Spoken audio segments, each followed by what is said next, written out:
Okay, which quotation from a work best illustrates the student's claim? So this is command of evidence. We want to support the claim.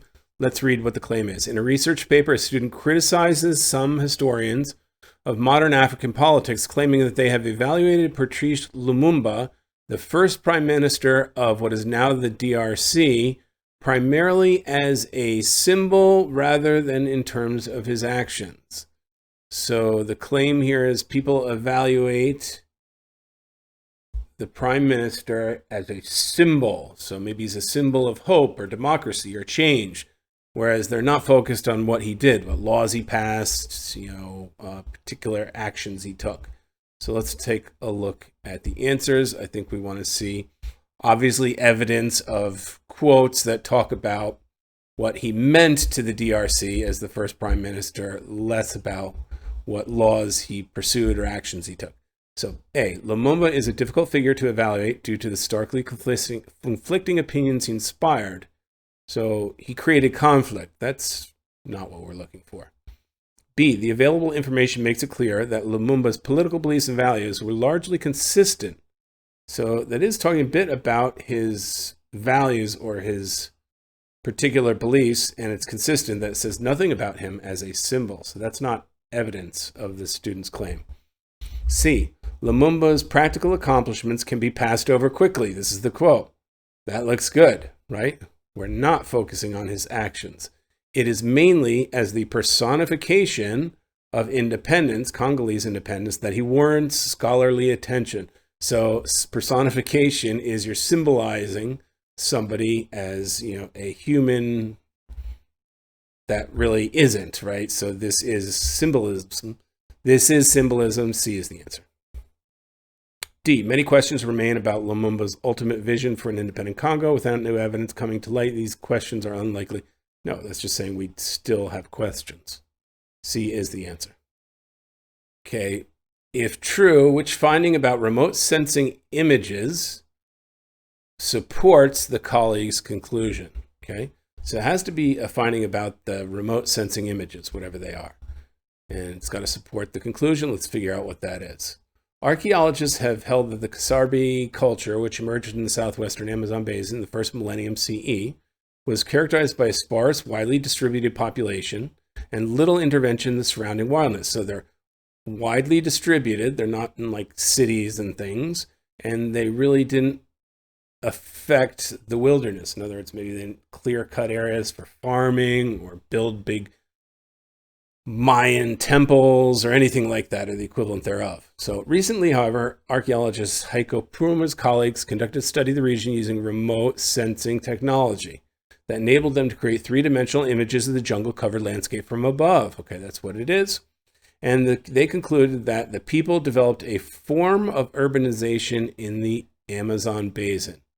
So what would I expect to see then? Find evidence of people living close together and actually making changes to the environment around them in the jungle. So let's see if we find evidence of that. A, they show shapes consistent with widely separated settlements. No, that's not urbanization.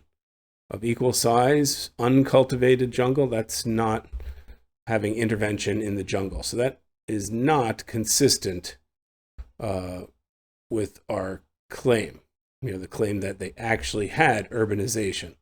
Okay, so B, they show shapes consistent with long-distance footpaths running from Kasarbi territories to large cities outside the region. No, that's within to outside of the region. That's not going to help answer our claim.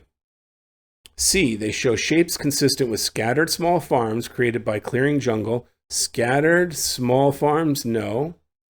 Created by clearing jungles near areas of fresh water. There's some clearing. Okay, that is some intervention. But scattered small farms, not really. I'm going to put a question mark on that. D, they show shapes consistent with monumental platforms and dense central settlements. There we go. That would be urbanization. Okay. Linked to smaller settlements by a system of canals and roadways. So they actually created roadways and canals. They actually intervened into the wilderness. D is your answer. Okay, if true, we want to support the team's conclusion. Archaeologist Petra Viglova and colleagues investigated the domestication of farm animals in China during the Bronze Age. Okay, by analyzing the chemical composition of the bones of sheep, goats, cattle from the area, the team determined that wild plants made up the bulk of sheep and goats' diets. They ate wild plants. Whereas the cattle's diet consisted largely of millet, a crop cultivated by humans. Okay, the conclusion. So here's what we have to support. The conclusion that cattle were likely raised closer to human settlements, whereas sheep and goats were allowed to roam far away. So we have some evidence of that they ate millet, the cattle did, and the others ate wild plants. We want something else to support that. So could be another human crop for cattle.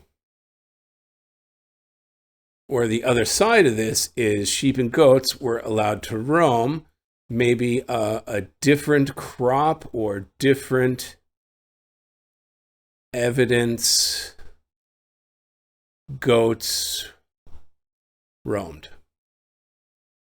It could be food. It could possibly be something else if you think about it. So let's look at the answer options. A, analysis of the animal bones showed that the cattle's diet also consisted of wheat. There's a human crop, which humans likely cultivated. Okay, that also suggests the cattle were close. I think that's going to be it. We might get one of the others up here, but let's read just in case. Further investigation of sheep and goat bones revealed that their diets consisted of the fact that they ate millet in small amounts suggests they were close to humans. That's not what we want to support. Cattle's diets generally require larger amounts of food and greater variety of nutrients than do sheep's. That doesn't really help us say anything, okay? The variety and the amount they eat doesn't tell us whether they're close to humans or not. D, the diets of sheep, goats, and cattle were found to vary based on what farmers in each settlement could grow. No, the fact that different groups or different settlements grew different foods does not help support our claim that the cattle were nearby and the sheep and the goats were allowed to roam further away. A is the answer. Okay, which finding about Mbonko and Konho, if true, would support Zheng's claim. Okay, let's figure out what's going on and what is Zheng's claim. In the 80s, many musicians, journalists in the English-speaking world began to draw attention to music from around the globe, such as Mbonko of South of Africa, Konho from Vietnam, that can't be easily categorized according to British or North American popular music genres. Right. Maybe they're too small, they just don't have enough followers or make enough money. So typically referred to such music as world music. So they just got bucketed into this default world music category, it looks like. Okay.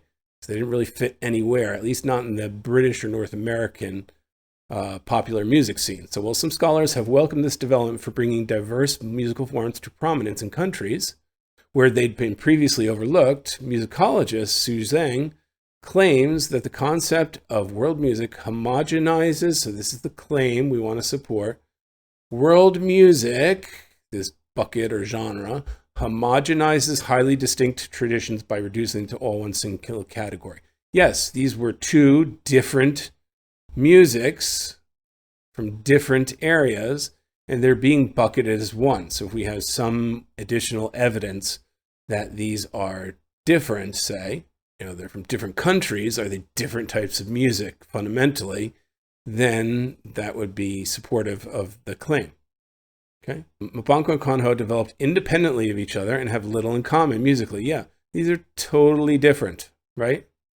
So they are distinct as indicated, highly distinct as indicated in our claim. This is evidence of that. A is correct.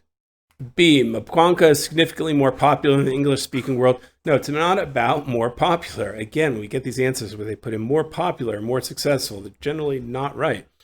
C, Mbonko and Konho are now performed by a diverse array of musicians. So those became more popular. It's not about diverse musicians performing them now. It's about being distinct types of music. That's not right either. D, Mbonko and Konho are highly distinct from British American. Okay, it's not about being distinct from North American music. That's not the comparison. The idea is that they're different among themselves from one to the other and shouldn't just be bucketed in world music. So this is not going to support our claim. A is the answer.